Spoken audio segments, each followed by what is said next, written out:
Hey, what's up everybody? This is Kyle from Deep Space Games, and today I'm going to be taking you through blueprints.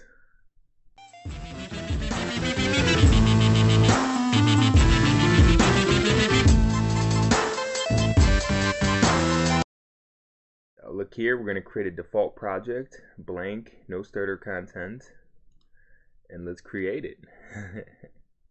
As you can see, my Deep Space Games logo. Beautiful, beautiful.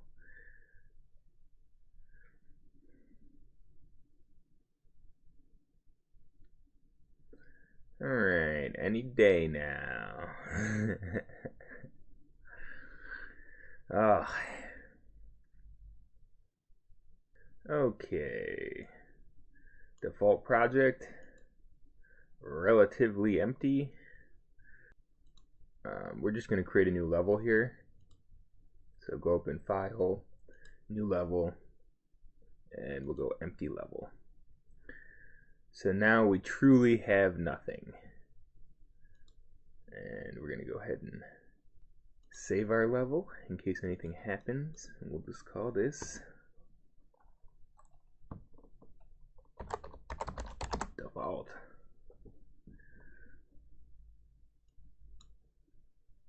Alright. Open up your default. And what is blueprints? A question everyone asks before they dive into Unreal. Well, blueprints is a set of classes that can be referenced and manipulated through node-based visual scripting. So we're going to look here, and we got tons of different stuff that we can make here. You get your blueprint class, blueprint functions, blueprint interface. You got a bunch of different types of blueprints here. And if you actually go ahead and click your blueprint class, you'll notice that, hey, I got tons of options here. And look at all those. So for our default, we're just going to create a pawn. And he is going to be named Blue 1, which sounds like a fighter pilot, but Blue 1. So we're going to go ahead and drag him out here, and we're going to hit play. And guess what? You see nothing. Why? Because this blueprint has nothing attached to it. It's absolutely blank. Absolutely empty here. We're going to go ahead and just drag in a cube, and now we have some kind of default placeholder here. So go ahead and compile it and hit play, and we still don't see anything. Why? Because we got a camera. So we're going to go ahead. Alright, let's drag out a camera right here. Let's drag out, see if that positioned well. Let's go ahead and drag out a light.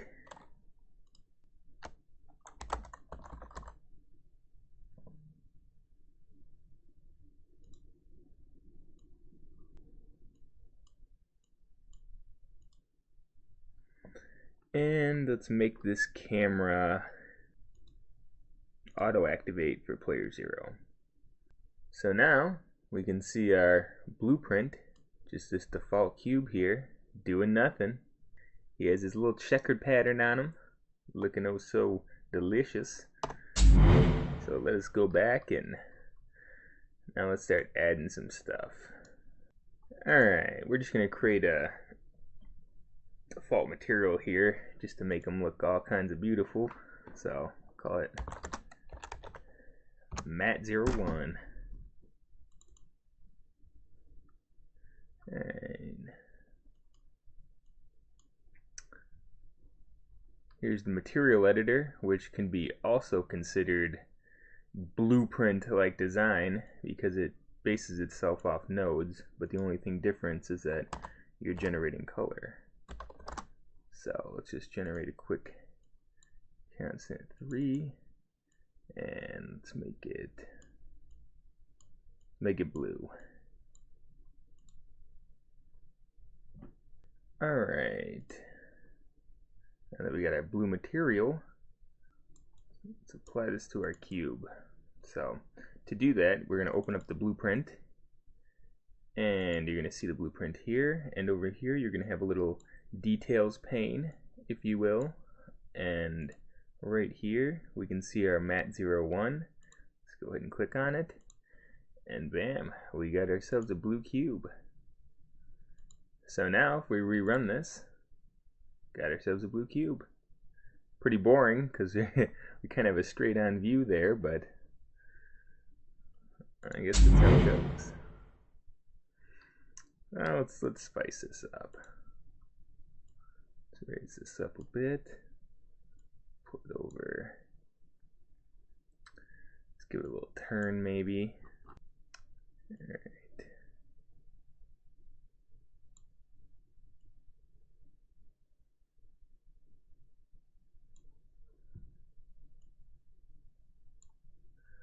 Alright, making it look cool.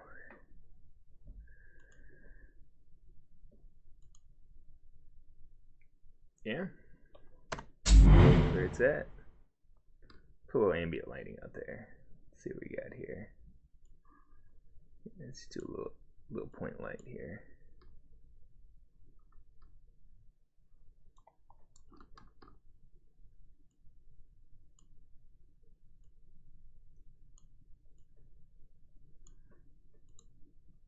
Now look at that. Got a little more variance in the shade. Alright, now that we got our little default scene set up here, let's go in and figure out what a blueprint is. And you see right away when you hover over this, you see blueprint class. Okay, well what does that mean? Well, I'll tell you what it means. You saw that big list of all those different blueprints? That's because these blueprints are referencing base classes that were made in the engine. Or you could extend your own and make your own from C++. Alright, let's go in here and we'll check out the construction script. Kyle, what is the construction script? Well, my good friend, the construction script is a great way to spawn your blueprint with controllable attributes. Let's just get a reference to the old static mesh here. And first I gotta set this up. So we're gonna go ahead and grab this material, Control C, Control V. Now I have two materials, and the second material is gonna be, you guessed it, Deep Space Games Green. Deep Space Games Green. It's a tongue twister. That looks good. And hit save. Now there is a better way to do this. This is kind of just a fast way to show you the possibilities of the construction script. So grab our cube and then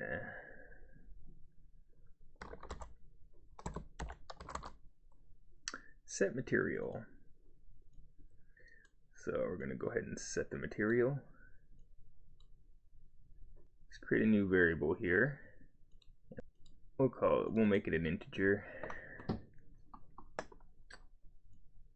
Alright, which by the way, these variables down here are housed within the blue 1 blueprint. So we can come down here, we can create a new variable called color. And just call it color. It's weird that color would be an integer, but we're not going to worry about such a finite detail. So we're going to get color, and now this construction script right here is where you're going to pull off of. So let's pull off of the construction script. Let's go ahead and create a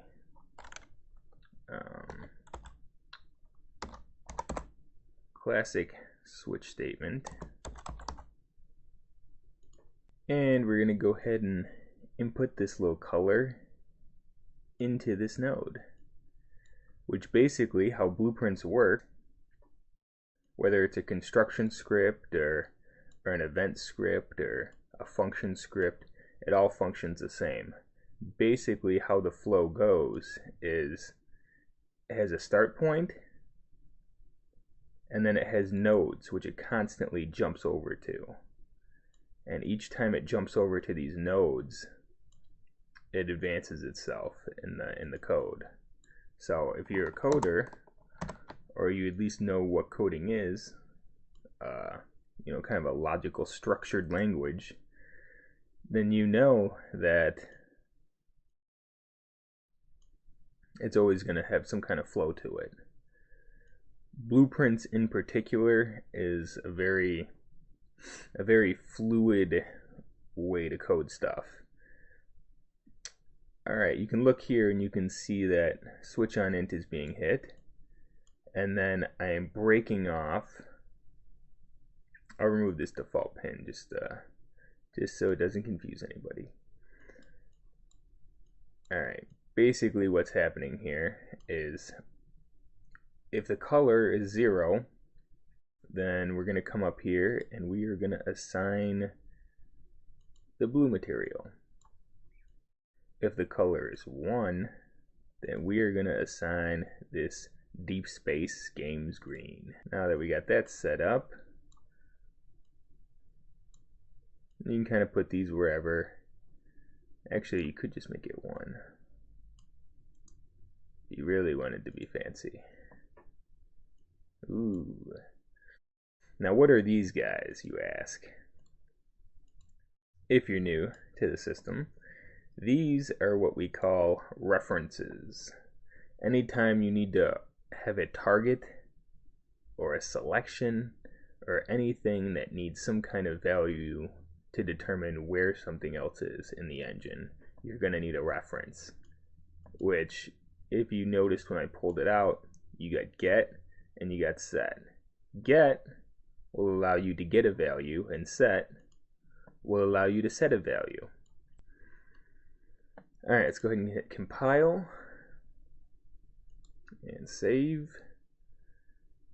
When you create a variable, you have a couple different options. I'm going to go ahead and click editable. We can see down here that this little eye opens, and you could actually click it right here if you wanted to.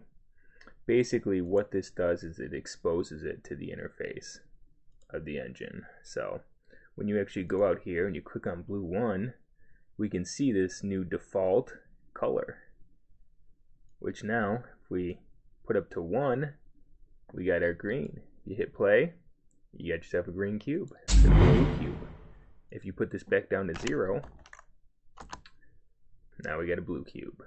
And you could do this so on and so forth, or you could even hook it up where you could type in the color.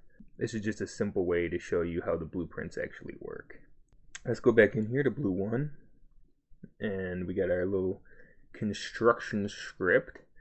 And let's say we want to do something with this color swapping variable that we have now created. The construction script is only made for on construction.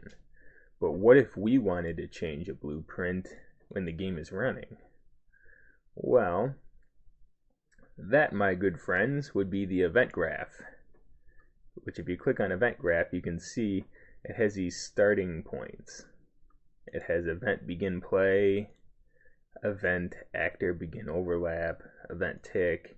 These are all different starting points or events that can trigger actions inside of this blueprint. So let's delete this. Alright. Delete all these basic nodes, and what we're going to do is we're going to come up here, edit, project settings, and we're going to come in here to the input. This input is basically how you map keys to certain naming conventions, which then allow you to reference it using these bindings. So we're going to go ahead and we're going to pop out an action mapping, and we're going to name it change. I wouldn't use change, it's pretty vague, but we're using it for the sake of speed. And what is going to be our button? The biggest button we have on our keyboard, the old spacebar. And that is it. That's all you do. You basically select something, assign it some buttons, and we get assigned more buttons here if we wanted to. And now we have this change action mapping, which actually I'm gonna actually change to change color. Okay, now that we have that, we can exit out. It will auto save our changes. We can right click and actually, yeah, I'll try it in here. We'll see what happens, but I don't think it's gonna 100% work. We'll get it to work. All right. Change color. So now we got our change color. Once you press it, we're gonna grab a reference to the cube, which we did in our construction script, drag it down, and we're gonna set a material. All right, got the material set here, got our cube, and we're gonna select green. We're starting on blue, we're selecting green. And actually what we can do is we can actually do pressed or released. So on release, we're going to change it back to blue. And we're going to use the same target, which is this cube. And now we got a similar setup to the construction script, but now it is going to trigger on this change color event. So how do we do this? Well, we hit play right now. You hear me hitting that space bar. Nothing is happening. And you might be asking yourself, why is nothing happening? You lied to me. Well, the reason nothing is happening, because this camera we have here, we're going to have to delete it. I'm sorry. It's gone. And now, what we're going to have to do is open up this blueprint and let us add a camera. So let's hit this add component button and we can just start typing in camera. Now we have our own local way of looking at this cube.